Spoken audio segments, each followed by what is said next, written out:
देश की growth rate नहीं, कंपनी की ग्रोथ रेट देश की ग्रोथ रेट से काफी आगे हो। साधारण भाषा में समझा रहा हूं। आप leadership is directly proportionate to longevity. Longevity का मतलब क्या है? लंबी टिकेगी कि नहीं, रुकेगी नहीं कि नहीं, ये लीडरशिप पे भी डिपेंड करता है कि कंपनी की लीडरशिप कौन है, मैनेजमेंट कौन है, उसको ड्राइव कौन कर रहा है। ऐसे नहीं कि मतलब सिर्फ बस आईएम का ठप्पा लगाए, सीईओ है तो चला जाएगा। ना ना ना, लीडरशिप को समझो कि क्वालिटी मैनेजमेंट होगी तो क्वालिटी प्रोडक्ट आएगा, कस्टमर सर्विस अच्छी होगी, ऑपरेशंस डिस्ट्रीब्यूशन सब अच्छा होगा। हर्षद मेहता के स्कैम में आपने क्या देखा? एसीसी की सीमेंट में लीडरशिप वही थी, मार्केट में कुछ भी हलचल नहीं हुई, कुछ भी चेंज नहीं हुआ, 200 रुपए का भाव बढ़ता बढ़ाते बढ़ाते बढ़ाते 200 से 9,000 रुपए ले गए। और ना कंपनी में कोई ऐसी कोई खास स्ट्रेंथ थी, ना फंडामेंटल चेंज हुए थे, ना लीडरशिप चेंज हुई थी, ना टॉप लाइन बढ़ी थी, ना बॉटम लाइन बढ़ा था।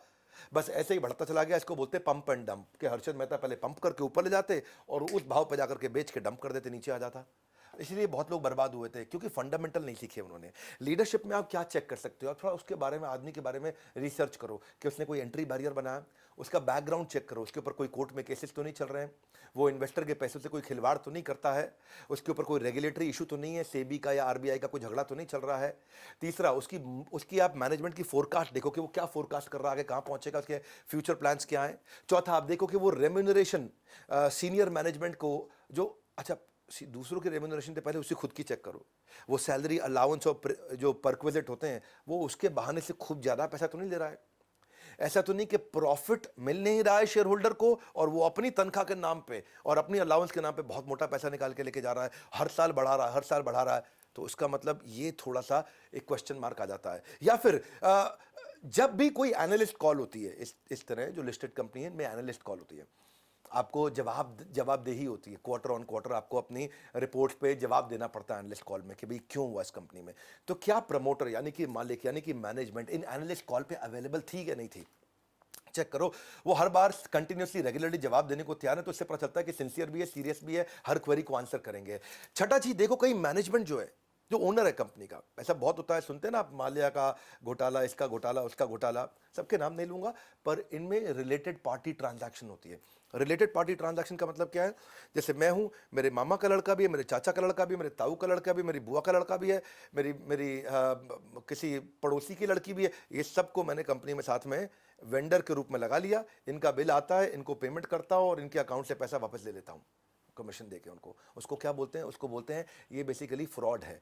ये पैसा साइफन करने का तरीका है कि ऐसे तो कंपनी से पैसा निकाल नहीं सकते, नकली बिल रिश्तेदारियों में जनरेट किया, रिलेटेड पार्टी ट्रांजैक्शन इसको बोलते हैं, आपस में, फ्रेंड्स में, फैमिली में, रिलेटिव्स में। तो ये थोड़ा चेक करना आना चाहिए। ये सब चेक किया जा सकता है। आपको थोड़ा और सिखाएंगे, इसके तरीके सीखना चाहते हैं, मुश्किल नहीं है। आज डिटेल में देने का मेरा मन है, क्योंकि मैं आपको गैस देता नहीं, एक बात रिपीट करता नहीं, बढ़िया दूंगा। मैनिपुलेशन इन अकाउंट चेक करो कि अकाउंट से मैनिपुलेशन तो नहीं हो रहा। इनका ऑडिटर कौन है? बिग फोर है क्या? अर्नस्ट एंड यंग है, केपीएमजी है, पीडब्ल्यूसी है, कौन है? अच्छा इनके पास है क्या ऑडिटर इस समय? और इनकी लीडरशिप में एट्रिशन कितना है? क्या लोग बार बार छोड़ के भाग जाते हैं टॉप लीडरशिप में, या लीडरशिप कंपनी में बहुत जुड़ाव महसूस करती है, अपनापन महसूस करती है लीडरशिप कंपनी के अंदर? वो बड़ा इंपॉर्टेंट है। ऐसा तो नहीं कि अपने पर्सनल शेयर को बार बार प्लेज करके, अपने शेयर्स को प्लेज करके बाहर से उधार ले रहा हो, वो भी दिक्कत है। इसके अलावा चेक करिए कि मैनेजमेंट ईमानदार कितनी है। अगर मैनेजमेंट में इंटेग्रिटी नहीं है, टॉप लीडरशिप में इंटेग्रिटी यानी कि ईमानदारी की कमी है, यानी कि वो बार बार चोरी चकारी और शॉर्टकट और ये सब चीजें अपनाते हैं, तो आपके प्रोडक्ट में कितना भी मार्जिन क्यों ना हो, शेयर होल्डर की जिंदगी बर्बाद। क्योंकि जिस व्यक्ति, जब मैनेजमेंट ही ईमानदार नहीं है, तो कितना भी मार्जिन क्यों ना हो कंपनी में, कोई भी मार्जिन आपको बचा नहीं सकता है। बेईमान आदमी के सामने पर पूरी दुनिया का पैसा भी कम पड़ जाता है। तो मैनेजमेंट बहुत कॉम्पिटेंट होनी चाहिए और पैशन होना चाहिए। तो ये मैंने कुछ चीजें बताई। जैसे आप चेक करते हैं डी मार्ट के जो राधा कृष्ण दमानी है, कितना उनको हमेशा कितना इंटेग्रिटी उनकी हाई मानी जाती है, और 700 रुपए का भाव पर 2017 में था, आज 3300 रुपए पे चल रहा है कि नहीं? यानी कि 40% का रिटर्न दे रहा है।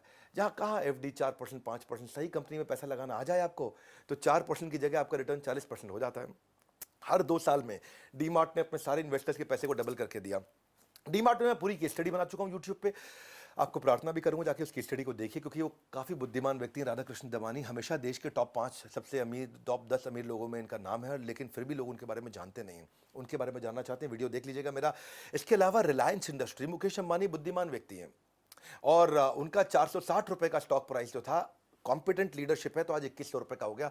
4 साल में 40% के आसपास का उन्होंने ग्रोथ दिया, हर साल पैसा डबल कर देते हैं। 38.5% का ग्रोथ दिया रिलायंस ने अपने सारे शेयर होल्डर को। जितने लोगों ने रिलायंस में पैसा इन्वेस्ट किया सबके सब काफ़ी अमीर हो गए हैं, सबने बहुत पैसा बचा लिया, कमा लिया है। तो उसका कारण यही है कि अगर लीडरशिप बहुत बुद्धिमान हो तो लीडरशिप कमा के आपको ले जाएगी। जैसे बजाज फाइनेंस, राहुल बजाज, उनकी कंपनी देखो 2017 में 1350 पे थी, आज 2021 में 5500 रुपए के भाव पर ट्रेड कर रही है। 4 साल में इसने भी 35% से ज्यादा का रिटर्न दिया। इसका मतलब हर 2 साल में पैसा डबल कर देता है बजाज फाइनेंस। अगर लंबे समय तक चाहते हो शेयर मार्केट में प्रॉफिटेबिलिटी, याद रखिए एक बात, लीडरशिप इज लॉन्जिविटी। प्रॉफिटेबिलिटी कब आएगी? जब लॉन्जिविटी होगी। Leadership is longevity. आपकी लीडरशिप कितनी अच्छी है, जो ओनर है वो कितना बुद्धिमान है और ईमानदारी के साथ, बुद्धिमत्ता के साथ बढ़ाता है। चौथी स्ट्रैटेजी 10 बताऊंगा, बने रहना, सब सीख जाओगे। अगर नए आदमी हो ना शेयर मार्केट में, सब सीखने वाले हो आप। Zero date. कंपनी में कर्जा कितना है चेक करो, ये